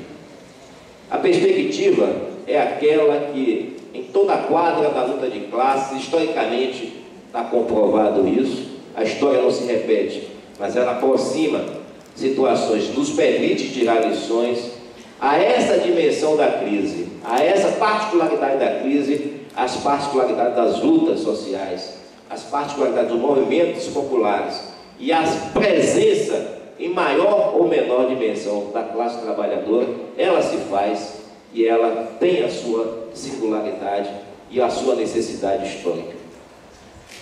Não adianta o capitalismo ter, através dos seus intelectuais midiáticos, afirmado a possibilidade do fim da história. Congela-se o capitalismo a partir de diferenciações da sua crise, mas algo que sempre vai se resolver.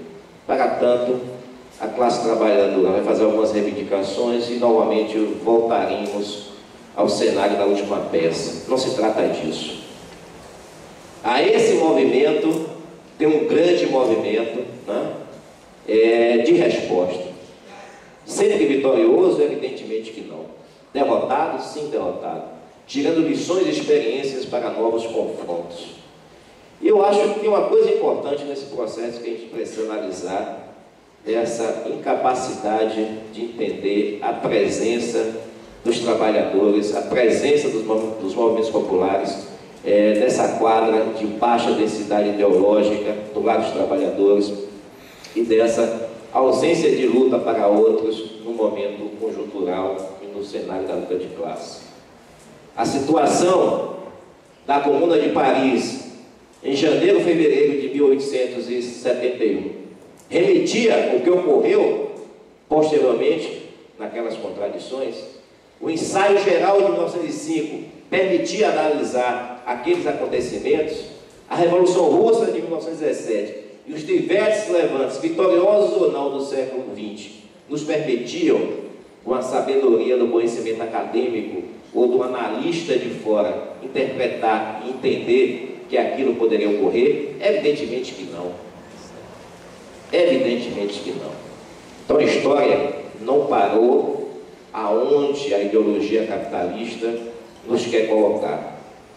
E a história não parou no ponto onde se quer dizer que a classe trabalhadora e os movimentos populares não têm capacidade de responder.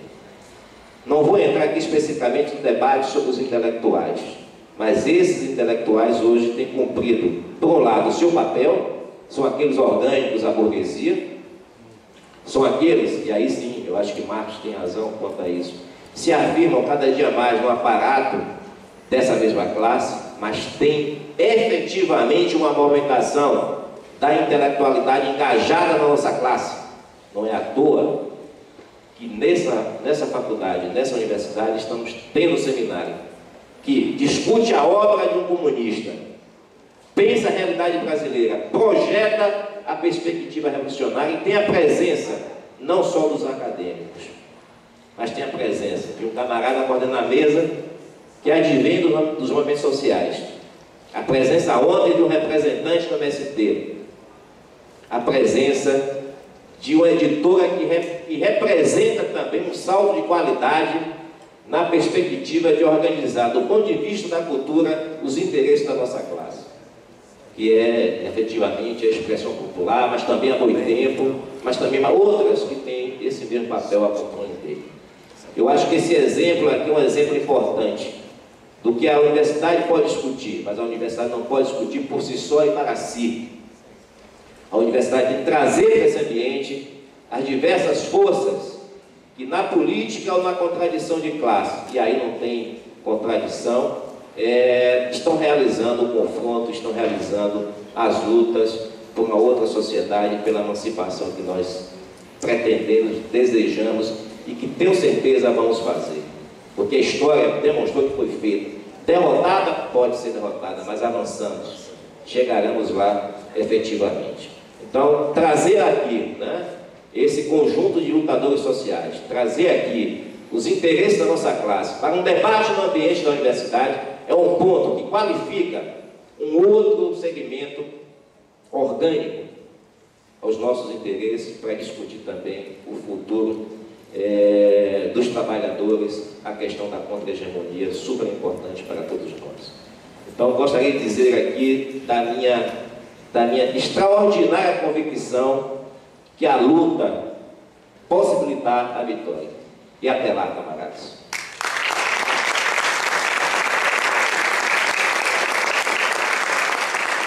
Obrigado, Milton. Passo aqui rapidamente para o professor Delroi fazer uma propaganda. Eu esqueci de fazer a propaganda. Eu estou aqui com alguns exemplares da revista Novos Rumos, que eu estou vendendo a só R$20. Eu gostaria de não levar de volta para a mala não ir muito pesada. Eu estou aqui com alguns exemplares, os interessados depois podem falar comigo. Obrigado. Que sejam muitos, viu? Obrigado. Vou para aí, Mario. Dado o recado, reforçando, vamos adquirir aí. Passo então aqui para a nossa camarada Cristina, que vai cumprir essa esse papel aí de debatedor, né? Então, e aí depois dela a gente vê o tempo que falta para ver algumas manifestações aí da plenária, levando em consideração que nós iniciamos a nossa jornada aqui com algum atraso, mas vamos tentando ajustar o tempo, porque o importante é colocar essas ideias, os pensamentos, né, e fazer essa reflexão. Isso que estamos tentando controlar o tempo aqui bem justamente para não perdermos aí o que é o importante, que é o debate. Professora?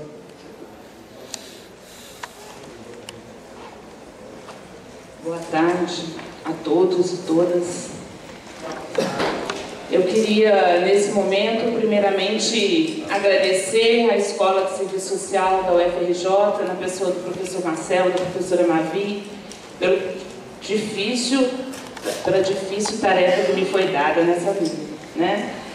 Cumprimentar os meus companheiros aqui e dizer que esse agradecimento não é uma mera formalidade. Eu devo à Escola de Serviço Social da UFRJ a minha formação acadêmica, a minha formação como pesquisadora, e na pessoa do professor Carlos Nelson Coutinho eu tive a oportunidade de aprender muito nesse espaço, então voltar aqui hoje nessa condição me é motivo realmente de muito orgulho. E eu tive, como eu falei, a oportunidade de ser orientanda do professor Carlos Nelson Coutinho no meu mestrado, no meu doutorado.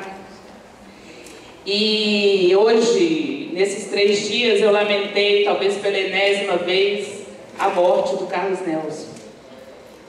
Porque eu acho que esses 3 dias de seminário o fariam muito feliz, se ele estivesse aqui. Ele ficaria, sem dúvida, muito agradecido por todas as manifestações de carinho que nós tivemos nessa mesa, né, em todas as mesas. Mas eu acho que ele ficaria muito feliz também com alguns direitos de resposta. Então, acho que ele ficaria muito feliz de estar aqui hoje. Eu não vou aqui fazer uma defesa ou uma argumentação em torno da pessoa do professor Carlos Nelson, porque, sem dúvida nenhuma, ele não precisa da minha humilde defesa. Eu vou convocar aqui 2 grandes nomes para começar a minha fala apresentando para nós quem foi Carlos Nelson Coutinho. Em 1990, Leandro Conde dizia: Carlos Nelson Coutinho foi desde o início uma figura de exceção. Mergulhou de corpo e alma no universo de Lukács para voltar à tona em condições de extrair todas as consequências de uma reflexão filosófica rigorosa e intransigente. Ele sempre soube que não se pode fazer filosofia com a mesma desenvoltura com que se pode fazer uma salada. Apoiado em Lukács, educado nas formulações rigorosas do pensador húngaro, Carlos Nelson Coutinho podia ler Gramsci sem se iludir quanto às limitações do grande teórico italiano. Ao mesmo tempo, entretanto, encontrava em Gramsci os estímulos de que precisava para escapar a algumas esquematizações demasiado fechadas da filosofia lucatiana. Então, o movimento do seu pensamento lhe permitiu ir além dos horizontes, tanto de Lukács como do próprio Gramsci, ultrapassando as fronteiras do leninismo. Esse é Leandro Conde. E no mesmo ano, José Paulo Neto dizia, mesmo ano de 1990, a inflexão teórica e ideológica do pensamento de Carlos Nelson, visível no trânsito de Lukács a Gramsci e materializada no fim da década de 70, nada tem a ver com os modismos próprios de certa camada de intelectuais. Correspondeu a uma evolução imanente da sua intenção analítica, condicionada pelos quadros sociopolíticos do país. Animal em mutação, como se autodefine, Carlos Nelson não quis sacrificar a ampliação de seu campo de problemas a uma abstrata petição de coerência. Ao contrário, e conscientemente, tem procurado realizar um concreto princípio marxiano de pesquisa: a máxima fidelidade do sujeito ao objeto. Um fato é inconteste. Com o autor, a nova visão de cultura e de Brasil se enriquece, torna-se polêmica e crítica, transforma-se. Com Carlos Nelson, aprende-se. Eu queria começar com essas 2 falas, porque eu acho que o tema de hoje, dessa mesa, é bem intenso para a gente discutir algumas questões que estão colocadas ali. Eu vou aqui abdicar da tarefa que me foi dada, eu não sou uma debatedora, porque em razão da qualidade dos debates que nós temos tido aqui, eu acredito que eu não preciso assumir essa tarefa. Mas eu não quero perder a oportunidade de falar um pouco sobre as questões que os companheiros colocaram aqui, né, nesse momento. E numa mesa que pretende discutir a crise mundial, as lutas de classe e o papel dos intelectuais, eu queria começar falando do próprio Carlos Nelson como intelectual. Isso que Zé Paulo fala, com Carlos Nelson aprendiz, eu acho que reforça bem essa figura de intelectual que ele foi. O Carlos Nelson, nós fomos ensinados, nós fomos educados, nós fomos organizados, nós somos de uma geração que teve na obra do Carlos Nelson os elementos de coerência e de unidade que são tão necessários para que a gente possa pensar as lutas sociais hoje. Então, é uma obra de referência para a gente. Eu acho que isso que o Marildo coloca, Carlos Nelson era um intelectual que pensava com a gente, e pensava diferente com a gente, e dava muita autonomia àqueles com quem debatiam, né? Com quem ele debatia, né? Eu me lembro, e não só autonomia, mas uma tremenda ternura, uma tremenda generosidade na argumentação que ele tinha com a gente. Eu me lembro que no momento da minha pesquisa, no doutorado, ele falava comigo: Cristina, nós precisamos refazer essa parte do seu trabalho, numa determinada parte. Porque isso aqui está uma receita de bolo. E aí, olhando para a minha cara de desespero, depois de 4 anos perseguindo um objeto e descobrindo que eu estava criando uma receita de bolo, ele falava: mas não se preocupe, porque vai ser um bolo muito bom. Então, essa generosidade, esse carinho, essa ternura, que cada um de nós tem a oportunidade de ouvir, né, reforçam a figura do intelectual que foi Carlos Nelson, daquele que nos fazia aprender e pensar a realidade que a gente vive. Bom, eu levantei aqui algumas questões, não vou esgotar realmente essa discussão, mas fiquei muito provocada pelas questões que a mesa colocou, principalmente com relação ao papel dos intelectuais. Então, eu vou insistir um pouco nisso, embora vá também tratar de outras questões que são colocadas aqui. Na última vez em que eu estive com Carlos Nelson no espaço acadêmico, eu me lembro de uma frase dele, em que ele falava assim, ele falou na mesa, né? Existe uma leitura muito equivocada da questão da guerra de posição em Gramsci. E aí ele falava: guerra de posição é guerra. Não é uma reunião de posição, não é um encontro de posição, é guerra, pressupõe rupturas. E essas rupturas têm que ser muito bem delimitadas na discussão que a gente faz, porque senão, pensando que estamos fazendo guerra de posição, estamos, na verdade, sendo cooptados pela lógica que vai sendo colocada. Então, acho que no caso dos intelectuais, essa frase de Carlos Nelson é bem provocante. E eu acho que a gente tem aí duas reflexões principais para a gente construir em torno dessa questão dos intelectuais. Primeiro, eu concordo com o Marcos quando ele fala da gente entender os intelectuais, né, e essa figura que Gramsci, Lenin e outros marxistas investiam tanto, né, nessa questão dos intelectuais tradicionais, que cada vez menos, né, a gente percebe, uma vez que já foram objeto de disputa e, portanto, já viveram um processo, né, de relação aí orgânica. Mas acho que principalmente esse debate que a gente está fazendo aqui nos faz pensar na figura do intelectual orgânico. Ou seja, né, qual tem sido o processo de formação desses intelectuais que nós temos hoje na nossa sociedade? Diante desse quadro de crise, que foi tão bem tratado pelo Milton e pelo Marildo, qual é o processo de formação daqueles que dão unidade e coerência às reflexões que as classes estão colocando hoje, né? E aí eu acho que isso que o Marildo levantava, esse silêncio dos intelectuais, né? E essa questão de que nós temos intelectuais em crise, né? Diante de uma crise, Carlos Nelson afirma com muita clareza que o mundo intelectual mudou. E essa intelectualidade hoje vive realmente um processo de crise, né? Educar para quê? Organizar para quê? Em torno de que propostas? Em torno de que expectativas? E eu queria ler um pedacinho aqui da entrevista que o Carlos Nelson dá, e que está na revista, né, que está sendo aí lançada, e ele fala: a função dos intelectuais, enquanto criadores e propagadores de ideologias, é, sobretudo, dialogar com o simples. Gramsci dizia que o povo sente, mas não sabe, enquanto o intelectual frequentemente sabe, mas não sente. Desse modo, embora saibamos, em teoria, que a integração entre os intelectuais e o povo é extremamente importante, muitas vezes esquecemos disso na prática. Ficamos satisfeitos quando o nosso departamento universitário tem 2 ou 3 marxistas. Quando na revista do departamento, que circula para 100 pessoas, são publicados 3 ou 4 artigos de inspiração marxista. Isso é importante, mas só terá um papel social quando as ideias do marxismo chegarem às grandes massas. Gramsci dizia que é mais importante difundir entre as massas uma ideia correta, já conhecida pelos intelectuais, do que um intelectual criar uma ideia nova que se torne monopólio de um grupo restrito.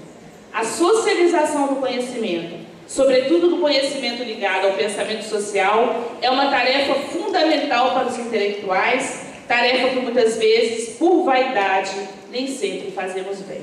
Então, acho que é uma provocação que o nosso grande mestre nos deixa para pensar o que tem sido essa presença dos intelectuais na sociedade que a gente vive.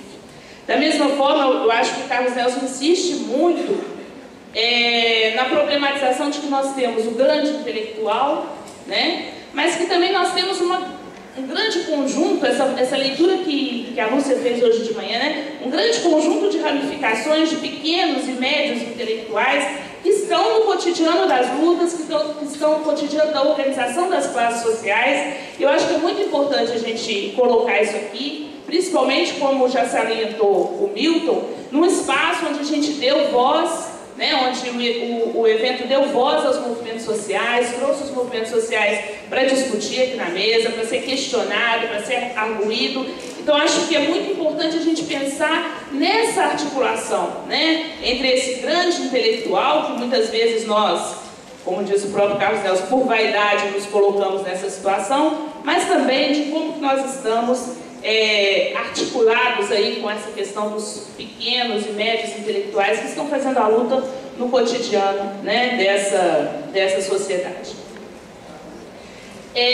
Uma outra questão que me parece muito relevante que a mesa colocou, a questão de que a função do intelectual, como o próprio Carlos Nelson disse nessa citação, é dialogar com o simples. E aí, sobre essa afirmação, eu teria 2 questões. Eu, primeiro, concordar com o Milton, e acho que é uma discussão interessante que a gente precisa dizer, é que dialogar com o simples não pressupõe esse processo de levar, né, a consciência na qual muitas vezes nós nos colocamos, né? E uma outra questão, e aí uma questão mesmo, Marcos, talvez, né, fosse melhor colocar isso no momento do debate, mas já vou colocar, né? Essa questão que você coloca dos grupos sociais subalternos. E se isso realmente, se realmente a gente pode identificar que a obra de Gramsci já dialoga com uma heterogeneidade, poderíamos dizer assim, das classes trabalhadoras, a ponto de ele falar grupos sociais subalternos e estar querendo dizer uma coisa diferente das classes trabalhadoras. Uma vez, conversando sobre isso com Carlos Nelson, ele colocava essa preocupação também de como que hoje, e aí abre margem para uma leitura pós-moderna, né, de Gramsci, como que hoje esse termo que se acha lá nos cadernos, grupos sociais subalternos, está sendo muito mal discutido dentro dos nossos espaços.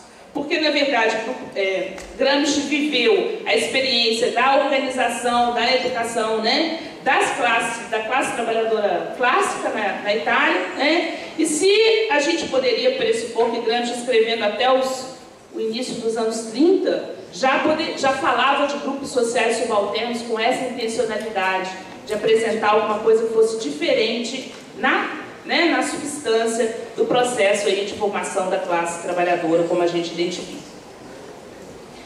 E aí tem mais 2 coisas, né? Então essas 2 questões acho que são para a gente discutir especificamente esse papel dos intelectuais. Eu acho que é uma questão que dá muita discussão para a gente, né? Então espero que no debate a gente possa trazer esse elemento aí para pensar. E aí o Marildo nos provoca mais uma vez. Ontem nós fomos provocados a pensar nisso. O Marildo traz de novo a questão do partido político, né? Quem é o partido político nesse contexto de lutas que nós temos hoje, né? E qual é a importância que esse intelectual coletivo pode construir na nossa sociedade, né? Eu estava me lembrando hoje com os companheiros do MST, que uma vez conversando com o Carlos Nelson, ele falava assim, eu trabalho com o MST lá na Universidade Federal de Juiz de Fora, e ele falava assim, Cristina, o MST, por exemplo, ele é mais do que um movimento social, porque ele já consegue organizar em torno dele, né, pessoas que não necessariamente se identificam com a luta pela terra, mas que identificam no MST um sujeito que está representando essa questão, né? Representando esse processo de fortalecimento das classes sociais. E aí ele brincava assim, eu, por exemplo, apoio incondicionalmente o MST, mas, por favor, não me dê terra, porque eu não sei o que fazer com ela, né? Então, eu me lembrei dessa conversa com ele, e aí eu me lembrei que ele insistia muito em duas questões que estão na obra de Gramsci e que eu acho que a gente pode avançar na discussão, embora, infelizmente, a gente tenha mais perguntas do que respostas sobre esse debate, né? Eu confesso a vocês que eu preferia ter respostas, né? Mas ainda estamos num momento de perguntas, né? E aí ele sempre destacava nesse debate duas questões. Primeiro ele falava assim, na ausência de um partido político que dê conta da sua função de intelectual, outras organizações assumem essa função, né? Então essa era uma preocupação que Carlos Nelson várias vezes manifestava. E outra preocupação, e aí eu acho que o que a gente viveu nas manifestações de junho e em outros momentos pode nos levar a pensar isso, né? O partido pode assumir várias formas, inclusive as formas do não partido e do apartidarismo, né? Então acho que essas duas reflexões nas quais Carlos Nelson insistia muito, acho que são questões que a gente deve pensar hoje, né, na nossa sociedade, diante das lutas que a gente teve aí, né?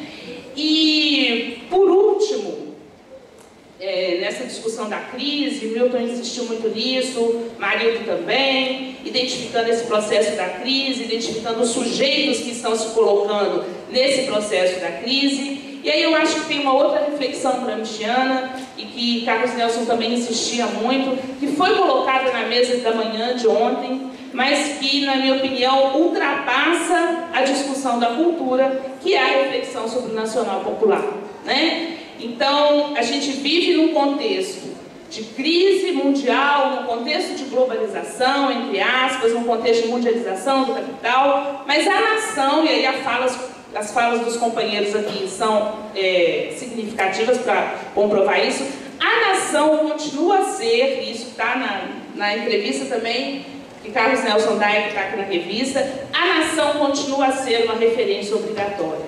Então, acho que a gente, né, problematizar um pouco isso, do que é a nação hoje e o que é essa ideia que Marildo colocava, né? Então, lá no assentamento do MST, então a gente identifica não só formas de solidariedade, mas também de construção de uma sociabilidade, né? Eu acho que isso está muito bem problematizado por Gramsci e muito bem também, né, pelo próprio Carlos Nelson, com a discussão da vontade coletiva nacional popular.